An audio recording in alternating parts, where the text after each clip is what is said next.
Lips, how are you? And is it true that Lemmy from Motorhead asked you to join the band as their guitarist? Yeah, hello. First thing, and I'm okay.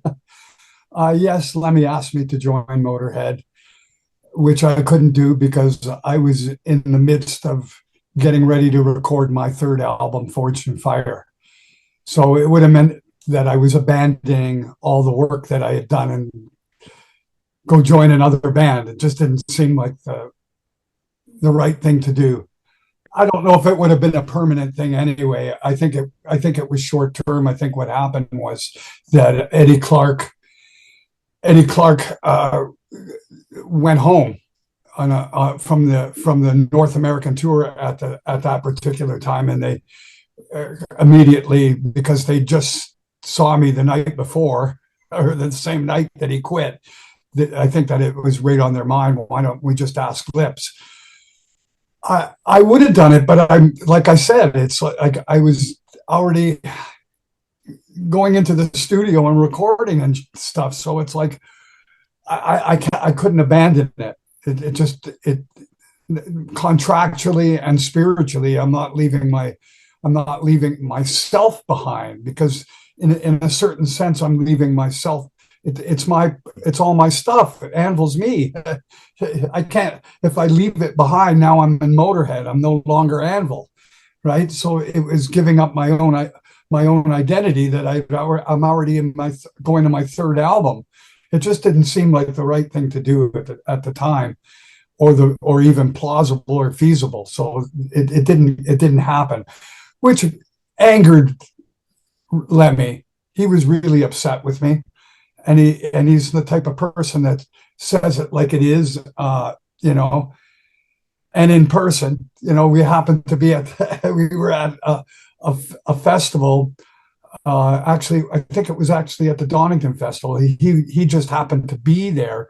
He wasn't playing, and when he saw me, he came right up to me and just started flipping out. This is afterwards. The picture that you're showing right now is after this Is it a fact. different festival? Yeah, it's a different festival. It's months later. Actually, this is a year later. And he's not angry with you at this point?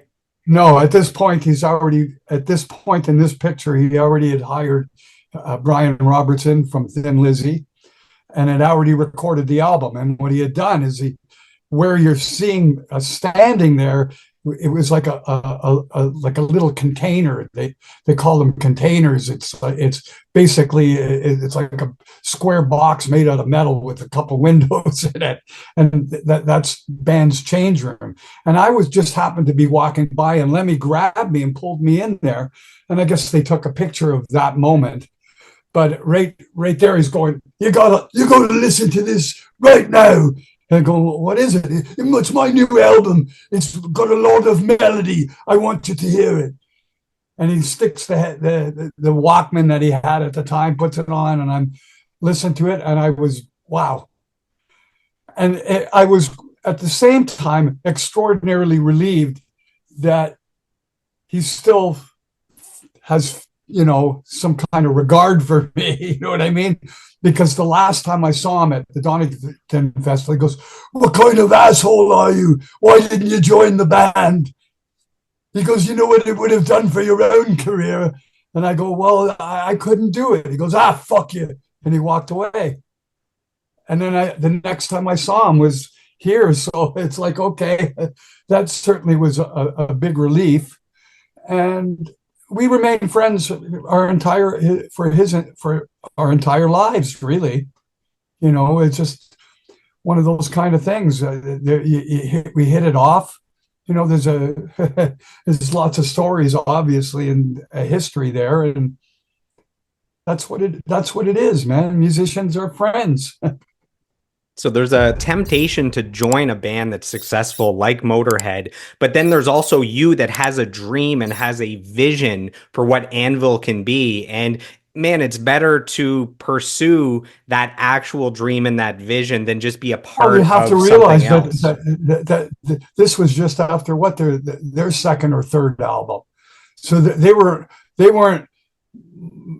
were ahead of us in the sense that that they were more popular at the particular time, and they started before we did. They had albums out before we did, so they were ahead of the in line. You know what I'm saying? So we were in support of them rather than the other way around.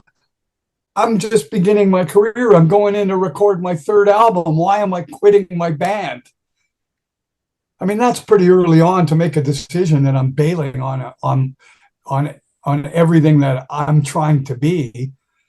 I barely had a chance to to make it or to do anything, really. So it was like really a toss up. What do I do? Sink one ship to go join another one that might not do maybe as well as I might do later. I a lot of questions, a lot of questions that go through your mind. Plus the fact we didn't have real management. You know, we didn't have, never really have, and when we did, they didn't do much to help. In fact, they did more things to destroy. In that picture, you were around 27 years old. He was 10 years older than you. He was kind of like an older brother to you. That's right. An incredible thing. And he felt that. And it's interesting because he felt the same way. And it was him that actually said it to me. And we hadn't seen each other in quite a while. And we did a festival together in Italy. And he comes over and hugs me and he goes, "We're all family, you know, it's only time in between us."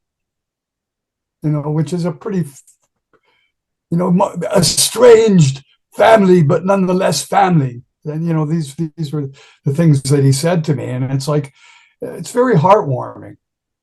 I mean, you know, he didn't have to do the interview in the movie. He didn't have to do that. He more than gladly did it, which is, I mean, that's pretty commendable. He had very nice things to say. He's always been, you know, in my corner with me. You know what I mean? He's been my recognizance. He was the guy that went and told me what was gonna happen down the road. And it's quite remarkable, you know. As the story goes, I mean, we're talking as much about Motorhead as we are about Anvil, but honestly, the beginnings were so tied with each other in a certain sense, because here we were putting out our first album and opening for Motorhead for them doing the Ace of Spades tour, and that's my meeting. That was when I met them in 1981. So it was at very, very integral moments. You know what I mean? And that's what brought the bands together, and is that whole aspect. The very first show I ever did as Anvil was opening for Motorhead, because that was just before our first album was dropped. I think it came out the next day, and they came to the Motorhead gig, and then they showed me the Hard and Heavy album. Right? I had never even seen it before. The only Hard and Heavy version I'd ever seen was the Lips Hard and Heavy album, which is the same which has the logo that's on my arm and whatever. It's the original band was called Lips, because I mean there's so much history and stuff. I mean, come on, man. You know, we're going to celebrate 50 years, but the truth is 50 years has come and gone. I've been playing with Rob since 1973. So it's beyond 50 years. That's amazing. Yeah, I think it's 51 or it's over 50. It's so incredible. We're going to wrap up Motorhead here. The last thing is, you mentioned to me that he actually roadied for Jimi Hendrix, which I didn't know. So I just wanted to share that with our listeners. It's quite remarkable. When we did tour, I mean, after the little meeting where you see Lemmy and I in the picture, he also mentions to me that we're going to do the tour with him for that album. So I go, "Oh, fuck, that's awesome." So, you know, at that point, we were getting ready to put out Forge and Fire, and he was putting out another perfect day. So we went out on tour together. Now, this is when I found out what no sleep till Hammersmith meant. Okay. We get out on that tour, and I mean, they don't take days off.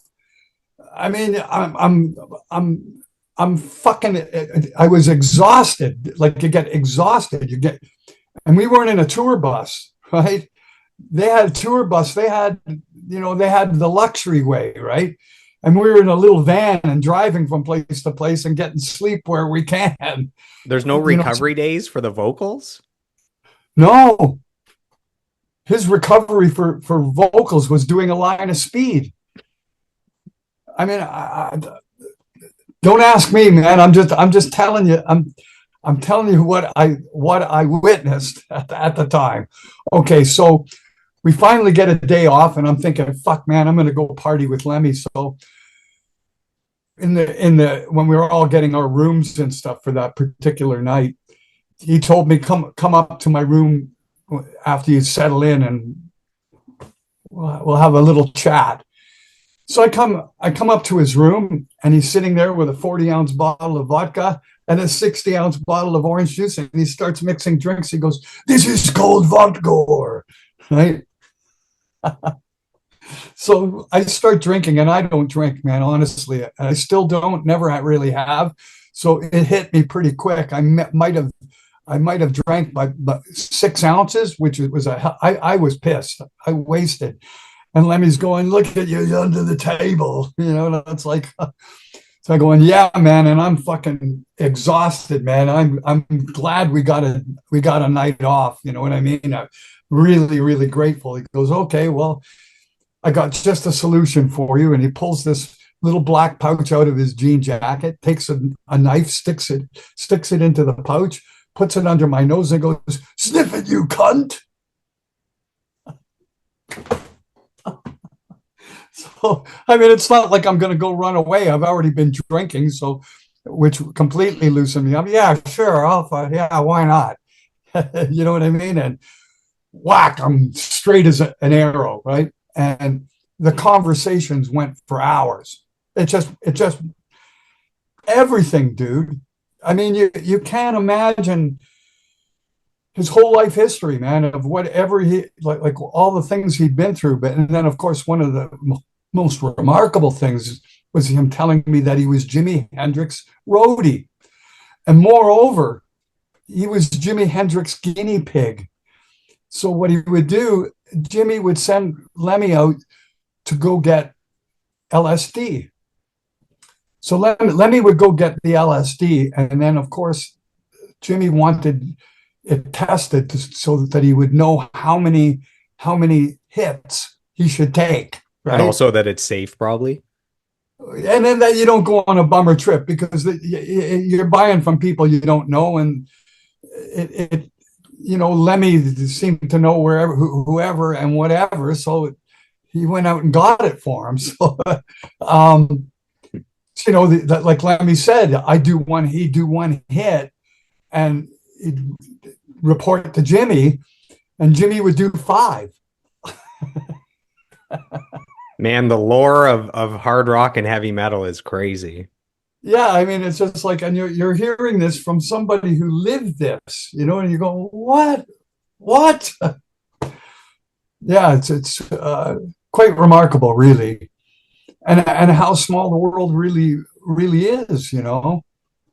Absolutely. I was late to the Motorhead game, but I finally saw them live at Riot Fest in Toronto in 2015. So I'm glad that I got to see them. They headlined. They got all the love and respect with the fans that came out, and that's a memory I'll cherish forever.